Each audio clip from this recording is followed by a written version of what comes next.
Daugelis klientų tikriausiai jau pažįsta mane ir prekių ženklus, kuriuos siūlome. Iš tikrųjų, mūsų parduotuvėje siūlomų prekių ir prekės ženklų pasirinkimas nėra atsitiktinis.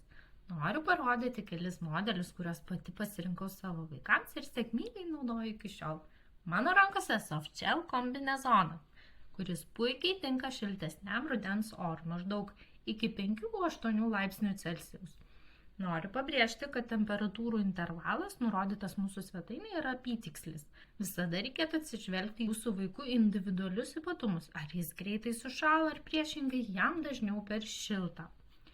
Visi mūsų parduotuvėje esantys Softshell kombinezonai ir striukės turi 10 000 mm membraną, todėl yra nepralaidūs vandeniui ir kartu kvėpuojantis. Vėsesniems rudens orams turime įvairių variantų su lengvu pašiltinimu, tiek striukių, tiek kelnių.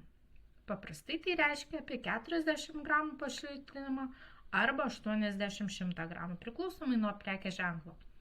Tokie drabužiai tinka ir prie 0 laipsnių, ypač jei po apačią aprengsite flysinį megztinį, tuomet net esant lengvam šaltukui, vaikui bus šilta. Prie striukių galima derinti pereinamo sezono kelnes. Pavyzdžiui, šios iš Lenė turi 45 gramus pašiltinimo, yra kvėpuojančios, nepralaidžios vandeniu ir labai patogios. Vaikams lengva judėti tiek darželėje, tiek mokykloje. Fleeciniai megztiniai arba romperiai taip pat puikiai tinka derinti su pereinamo sezono drabužiais arba su lengvesnėmis striukėmis, pavyzdžiui, likusiomis iš vasaros. Tiesiog apsivilkus papildomą fleecinį sluoksnį. Šiemet pas mus atkeliavo nauji Reima megztiniai. Jie itin švelnūs ir malonūs, mano dukra iškart pasakė, o kaip minkšta, super!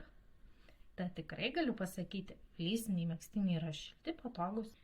Ir žinoma, rudenį būtina turėti pereinamo sezono batus, mūsų mylimus neperšlampamus aulinukus, kuriuos galima dėti kasdien tiek į darželį, tiek į mokyklą. Jie kvėpuoja, nepraleidžia drėgmės ir yra labai patogus.